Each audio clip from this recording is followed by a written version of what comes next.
Coming up on this edition of the County Line, Westminster mocks the vote. Also, later in the show, we'll take you back to Old Italy for some good eats. The County Line starts now.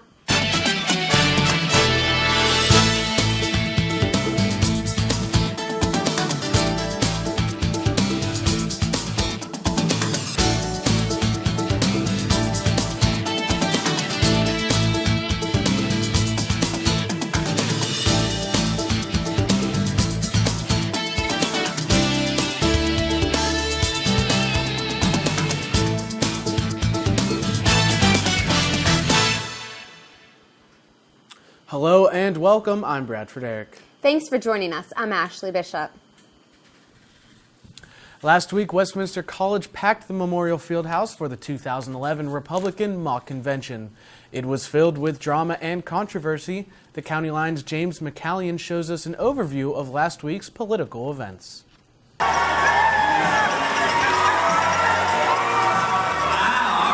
Last week's Republican Mock Convention was a huge success with over 800 students and faculty in attendance. The delegations debated the major issues that the U.S. currently is dealing with. These issues included gay marriage, debt reduction, the war in Afghanistan, and job creation. The delegates denied a constitutional amendment that would define marriage between one man and one woman. Delegates approved resolutions for debt reduction by eliminating some government services and privatizing others. Delegates also approved job creation by eliminating payroll taxes on businesses. Delegates decided to remain in Afghanistan without a timetable of departure.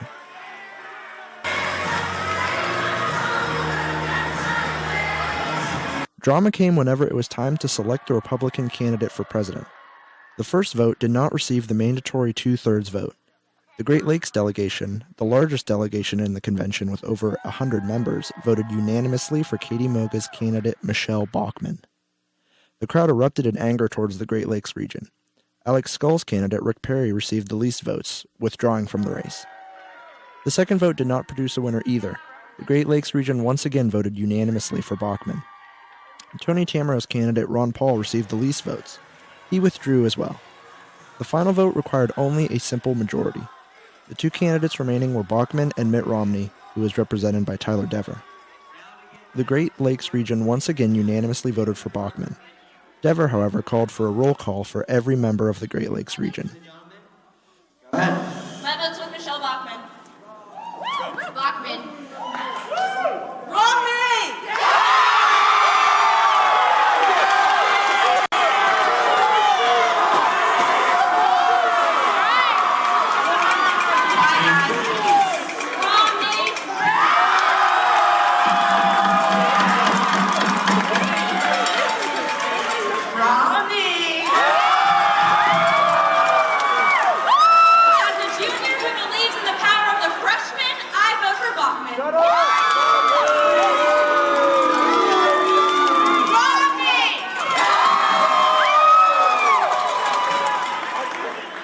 Yes, I am. No, he's not. As a member of the Great Lakes, yes, I am. You check that list.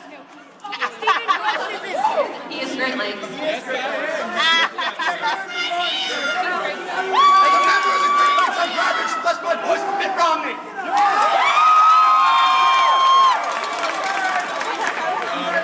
Romney. Sound like the Great Lakes quite that the majority of people. Continue. Upon roll call, there proved to be only 30-some Bachmann votes and even less Romney votes. About half of the Great Lakes delegation left the mock convention before the roll call vote. The mock convention ended with Mitt Romney gaining the majority of the vote. Michelle Bachmann was selected the vice president nominee by Dr. Rhodes as a result of too many people leaving the convention. For the County Line, I'm James McCann. Election season has come and went, but here are the results of last week's election. Here's the election results from November 8th, 2011. In Lawrence County, 29% of registered voters turned out. In the Lawrence County Commissioner's race, the winners were Republican Dan Vogler, Republican Bob Del Signor, and Democrat Steve Craig. In the county treasurer's race, Democrat Richard Rapone won another term. Also, in the Newcastle mayor race, Democrat Anthony Mastrangelo won. In the Mercer County election race, 32% of registered voters turned out. In the county sheriff race, Gary Hartman won. In the Mercer County Commissioner's race, John Lechner celebrates winning against Timothy Templeton. 26 absentee ballots separated the two men in the election. Along with Lechner, Brian Beater and Matt McConnell also won in the Commissioner's race. With Thanksgiving travel just days away, PennDOT reminds motorists to be prepared and alert for travel this holiday season. PennDOT will partner with police agencies to ensure safe travel. Police will use sobriety checkpoints and patrols to watch for motorists that exhibit dangerous behaviors, including speeding and aggressive or impaired driving. PennDOT spokesperson Mary Ann Warner says rest is essential before long trips. Make sure you get rest. You don't want to be driving many miles and going and going and going if you are tired. You should take the time to ensure that you're rested and maybe do those every hour or two stops so that you can stay focused on driving. The Thanksgiving season is quickly approaching. Along with the turkey eating holiday arrives the shopping season. The day after Thanksgiving sales are a huge shopping day in the United States and known as Black Friday. One of the local shopping hotspots is the Grove City Premium Outlets. The outlets are closed on Thanksgiving Day, however they open midnight on Friday. The stores are open until 10 p.m. that day. The Saturday after Thanksgiving hours are 8 a.m. to 10 p.m. from November 28th until December 23rd. Those are the special holiday hours that will be in effect. Check out the Premium Outlets website for more information. Shoppers need to keep in mind that Black Friday has many risks, especially at the Grove City outlets. In the past year, shoppers have been stuck in traffic backed up to 3 miles. The 1,300 parking spaces are not enough for the massive amount of shoppers that come from all over the region. Mall operators and state highway patrol officers will be directing traffic in and out of the outlet. Shoppers should be cautious of many stops and long waits. Newcastle is home to a large Italian-American population. Up next, we give you a little slice of Italy at a local restaurant. Stay tuned.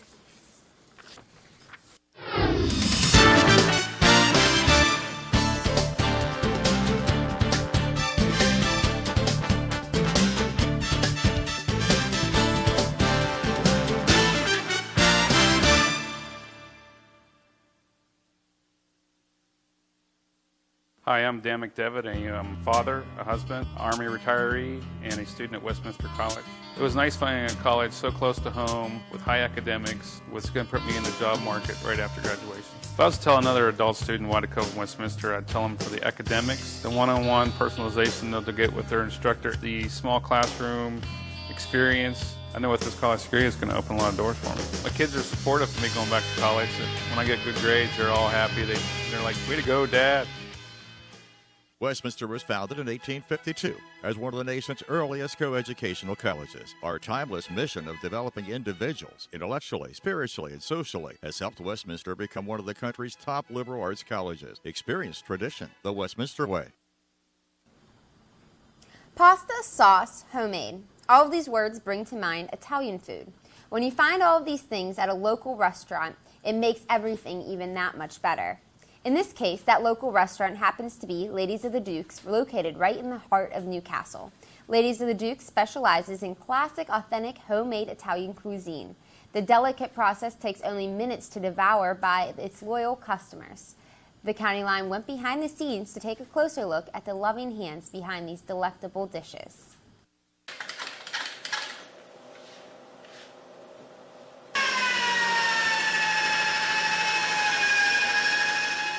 Are you tired of searching all over for authentic homemade Italian food? Well, then I have found the perfect place for you. If you're ever driving through Newcastle, particularly on North Croton Avenue, then you may have seen the restaurant Ladies of the Dukes. Ladies of the Dukes doesn't just specialize in Italian cuisine, they mastered it. On Mondays, they come in and they make the meatballs. We have one lady that mixes the meatballs, and then the other two roll them and bake them, and then they package them up. On Tuesdays, Wednesdays and Thursdays, they will make the kebabs, the raviolis, the homemades as needed.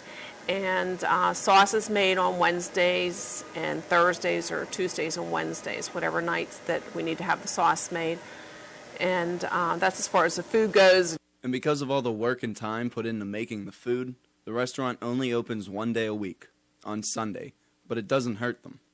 You know, we have people come from far away. We've got people come from Sharon, McKeesport, you know, all over. It's got a reputation, and that's what they come. I think myself, like opening only on Sunday, it's like, oh, it's Sunday, let's go to the Ladies of the Dukes.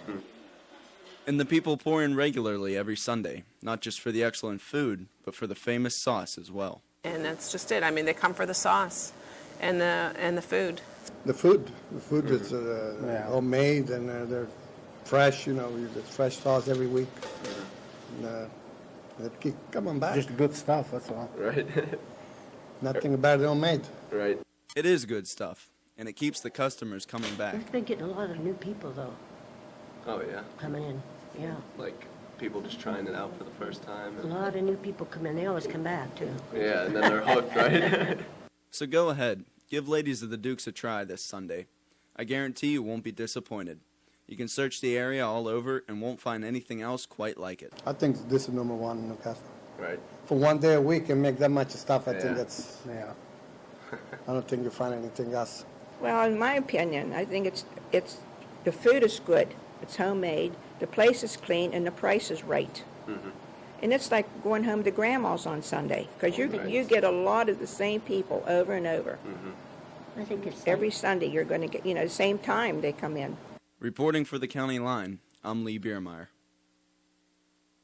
The senior broadcast communications majors present their capstone documentaries Saturday, December 3rd in Mueller Theater. These individually produced films range from documentaries about sports to local businesses and even to countries around the world. Come see some of your very own County Line students' final projects before graduating Westminster College. Sessions begin at 9:30 a.m., 10:30 a.m., noon, 2 p.m., 3:30 p.m., and 5 p.m. For more information on which documentary will be shown at each session, visit WCN247.com. Titantown Sports is up next. But first, this is the County Line on WCN.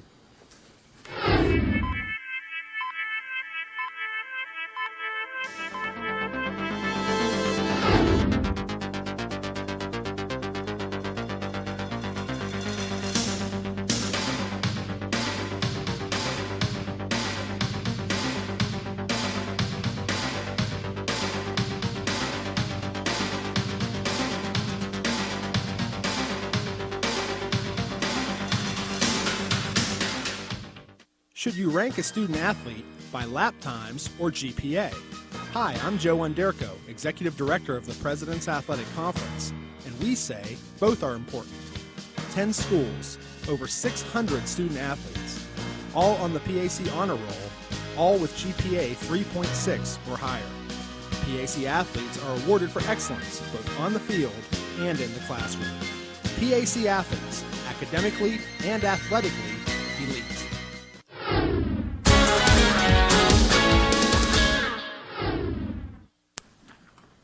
Hello and welcome to Titantown Sports. I'm Adam Carswell. Let's get straight to this week's action. The Westminster Titan football team ended its season on a sour note, losing their senior day home game 23-10 to arch rival Geneva. The loss gave the Titans a final record of 5-5 and 4-4 in the conference, putting them in a tie for third place. Overall, the season had its ups and downs, as Westminster had a 3-game win streak as well as a 3-game losing streak. The team also said goodbye to a great senior class, including Sean Lee Hockey, Jordan Rooney, Adam Fuhler, and Ryan Brucker. Well, back in 2008, Westminster replaced their grass football field with an artificial turf one. Titantown Sports' Joe Lago gives us an up-close look at the field and finds something hiding deep in the fake grass. We rarely put much thought into the field here at Westminster College's Harold Burry Stadium. Today I'm going down to the Memorial Field to take a closer look at what the turf is made of. It's used by the football team, the soccer team, the marching band, and many others. But what exactly is it? It looks and feels like real grass, except you don't have to water it, it never needs to be mowed, and it never gets muddy. I also found these tiny rubber pieces buried in the synthetic grass. My question is, what is the purpose of these small rubber crumbles? The only thing that ever happens to me is when I walk across the field, they fill up my shoes. In my quest to find out, I talked to Titan quarterback Sean Lehockey after class one day. The rubber pellets on the turf is what actually holds the turf in place. There's no glue or cement or anything underneath the turf that actually holds it down. It's kind of like a floating piece of carpet, and all those little rubber pellets added up are what keeps it stable and keeps it in place. In an effort to find out more, I also made a quick phone call to Westminster College's athletic director, Mr. Jim Daffler. The rubber crumbs do two things. If you stand on grass for a while, it'll, get matted down. The same would happen to the turf, but the rubber crumbs in that separate those individual filaments of fiber and allow it to kind of stand up as natural grass normally would. So that's one purpose. The second purpose is, of course, is that it gives some cushioning to that because underneath the turf, of course, is a base, so it can be hard. So at last, it made sense. The rubber crumbles secure the turf, hold fibers up, and provide cushioning for the players. Mystery solved, I now understand the purpose of all these little things buried in our turf. However, that still doesn't stop me from being mad every time I have to empty out my shoes. I'm Joe Ligo for Titantown Sports. The Westminster volleyball team came short of a PAC championship, falling in the conference tournament to Geneva. The game marked the 10th straight year the Titans made the PAC semifinals. Westminster qualified for the semifinals after defeating Teal in the first round. Top 5th-seeded Titans fell to top-seeded Geneva 3-0. Geneva would go on to win the PAC championship by defeating Bethany in the final. The Titans finished the season with a 20-12 record, their best since 2008. Well, lace up your kicks. The Titan basketball season begins this week. Both the men's and women's teams start up the 2011-2012 season as underdogs. Last year's women's team finished the season dead last in the conference, but after losing only one senior, the girls look to be a sleeper in the PAC this year. Senior captain Emily Dolsack promises and expects a very entertaining and exciting year. Keep an eye on sophomore Courtney Zitt to be a top contributor in all categories for the Titans this year. The Titan men also are returning all but one starter from last year's team. The preseason polls have Westminster finishing 7th out of 8 PAC schools. The starting guard, Kendall Hunter, says, "Them picking us to finish this low is more fuel to the fire. We are a highly motivated bunch, and I can't wait to see where we really finish this year." The men's annual Buzz Riddle tournament begins this Friday at 8 versus Otterbein. Many of the student body hail from the city of Pittsburgh, home of hockey favorite Penguins. With so many die-hard hockey fans, it's surprising that few students and faculty are familiar with the existence of Westminster's own hockey team. The county line Vanessa Weber takes us to Hess Ice Rink in Lawrence County to show us the players and dedicated fans of the Titan hockey team. With so many hockey fans on Westminster's campus, it's surprising why the team isn't well known throughout the student body. President of the club, Junior Shane Swigart, says that up until recently, the hockey club has been nearly non-existent. Recently, we've increased our awareness on campus, but prior to this year, we were pretty much ghosts. You would tell people, hey, you want to come to the hockey game, and they thought the Pens game. So this campus really didn't know about us till this year. The guys on the hockey team are all very passionate about hockey. Freshmen Josh Beastel and Swigart tell us why they've chosen hockey over other sports at Westminster. I love the sport ever since I started. I just love to skate, love to play. It's a fun game. It's the fastest sport. I mean, it's constantly changing. It's never the same. You really don't get a break, so it's kind of fast-paced, in your face. Although it's a fun game, it also has its risks. Hockey can be a very violent sport with many fights happening on the ice. Sophomore PJ Woods, vice president of the hockey club, shares his fight experience. I got hit in the back of the head with a stick, like a baseball bat. It was when I got in a fight, and I got knocked out. It was not fun. Hockey can be intense at times, but the team members admit it's a fun atmosphere. Yeah, it's more of a happy-go-lucky, do whatever the heck you want type of thing, and just have fun. Okay. So you guys just play to have fun? You don't really get too caught up in competition? I mean, in the heat of the moment we do, but at the end of the day, we're in the locker joking about it. Beasel says that chemistry on the team is still in the works, but has hopes for the rest of the season. Yeah, I think it's early in the season, so we're still trying to work it out, and there's new guys out on the ice right now that I've never played with yet, so it's gonna be a little different, but we're working it out. We're getting better. The hockey team plays about 2 to 4 games a week and will play an average of 30 games a year. There is a lot of time for anyone who wants to join any time in the season. Oh yeah, I'm always telling people to come out. It's fun. It's just a fun sport to play. The more guys we have, the more fun we have. Last game we only had 6 people, and it was just it was ridiculous. We were dead by the end of the game. And this, we had, 15 probably people, and I'm not even tired. Not only do the guys encourage more people to come play all the time, but the team needs fans. Swigert explains that fans are very important to the game. It's really cool to get fans. We really need fans. We always play better when we have people to play for. Sometimes we get here and there's only maybe 1 or 2 people we know. And then sometimes when you guys first came, there was probably 15. So it gives us a lot of energy to keep playing. So if you're interested in playing hockey just for fun, join the team. The members would love to have anyone who wants to play. And if you aren't interested in playing, go out and support the team. They love fans. In Lawrence County, I'm Vanessa Weber for the County Line. That's your Titantown sports for the week. I'm Adam Carswell. Now for more County Line.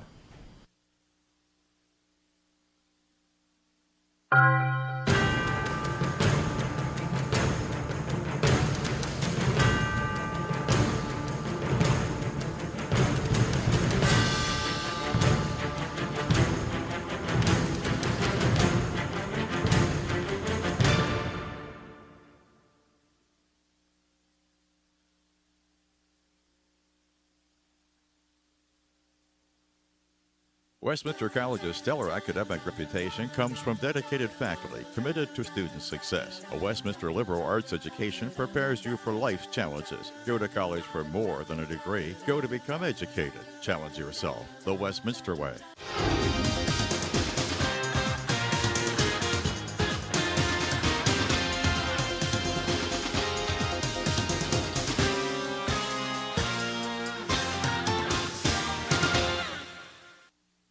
Winter is right around the corner, which makes it a fine time to hit the ice. Whether you're a hockey player or figure skater, one local ice rink can fit your needs. The County Line goes on the road to nearby Hess Ice Rink for some fun. For this week's edition of On the Road, we travel to one of Lawrence County's coldest attractions, Hess Ice Rink. Hess is located in the Pearson Park Plaza in Neshannock Township. Anyone can skate at the rink, be they new or experienced. Management coordinator Tina Root says weekends are packed with plenty of customers. Friday nights are extremely busy. We're maxed out on Friday nights. Saturday nights are picking up, and we have the kids skate on Tuesdays, and I'm surprised every week how many new people are here that have never skated. It's surprising. Hess is used for more than just recreational skatings. It's also the local hot spot, or should I say cold spot, for ice hockey. Management coordinator Teresa Audia says a very special group of youngsters, sponsored by everyone's favorite Pittsburgh team, plays at the rink. In about an hour, we'll have about 150 people here with 44 Little Penguin skaters, where the Penguin hockey team actually supports, buys all their equipment, and pays for the ice and the coaches, and helps build the young person's hockey experience. The Little Penguins aren't the only team to play at Hess. Numerous other squads battle it out in adult and youth leagues, including Westminster's own unofficial hockey team. My intrepid partner decided to pull on the skates and brave the ice. You've got this, buddy. Let's go. Ready? Talk about graceful.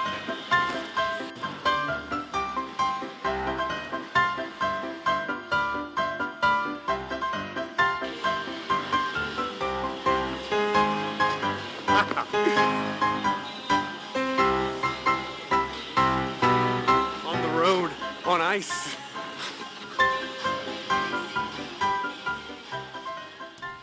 If you are interested in checking out Hess Ice Rink, the location and number are right there on your screen.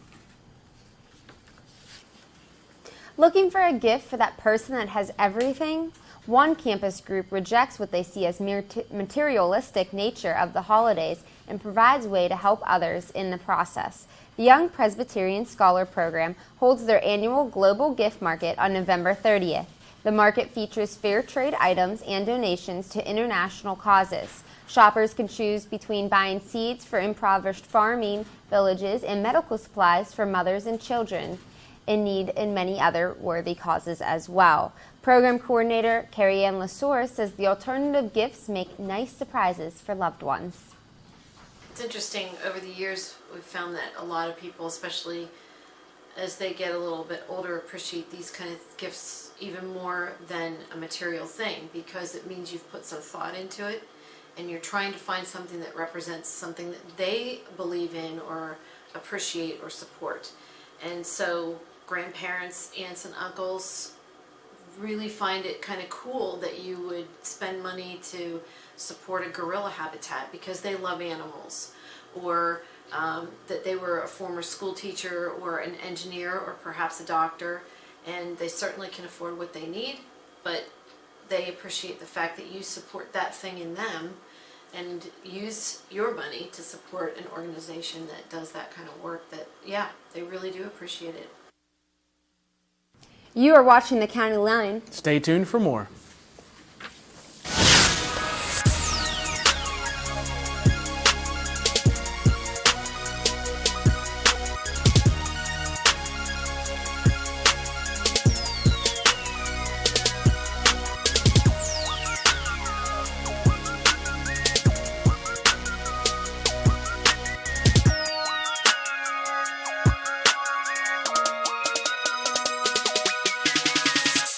Should you rank a student athlete by lap times or GPA?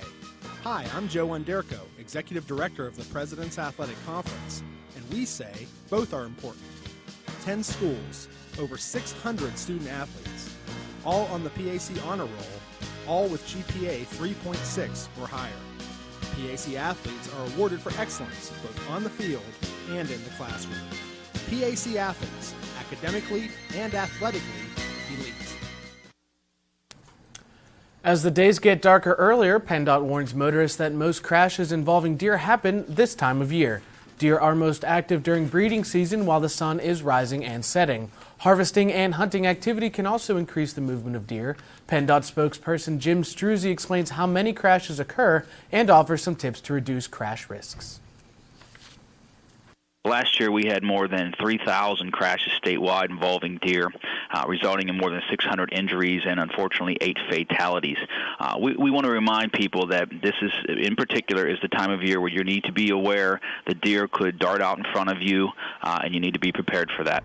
You want to be cautious in the areas where you do see deer crossing signs. Those are placed in areas where there have been other crashes involving deer in the past, so those signs aren't placed arbitrarily. They're placed there for a reason to let you know that you need to be cautious. The best thing to do is you don't want to overreact and try to avoid the deer, swerving off the road and possibly putting yourself into a worse situation.